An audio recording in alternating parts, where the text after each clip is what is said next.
Welcome to the Wolfram Language in Section 5 of Fast Introduction for Programmers. This section is about lists, which are perhaps the most widely used symbolic expressions in the language. Lists are usually entered and displayed using curly braces. For example, here is a list of numbers. The elements of a list can be anything. For example, here is a list with numbers and fractions and a symbolic formula and an image, and one of the elements is another list. One of the most common operations with lists is picking out parts of lists. Parts of lists are indexed starting at 1 and can be extracted using double square brackets. For example, this picks out the third element in a list. Negative indices can be used to specify elements counting from the end of a list. For example, this picks out the element third from the end of a list.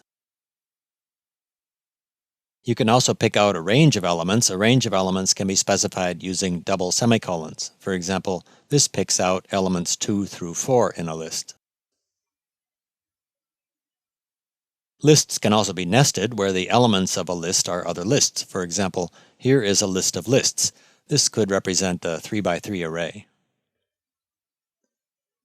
Many operations automatically thread over lists. For example, arithmetic operations are automatically applied to the elements of a list.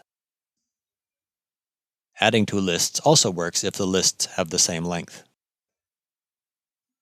That's the end of the examples for this section, but there will be much more to say about lists, about using lists, and about manipulating lists in the remaining sections of this series. You can find more information about lists by choosing Wolfram Documentation under the Help menu to bring up the Documentation Center page, clicking the Core Language and Structure button, and then choosing Lists under the menu that comes up, which brings up this page with links to information about entering lists and generating lists and manipulating lists. Lists are used in so many ways that they will come up in almost every Wolfram language program.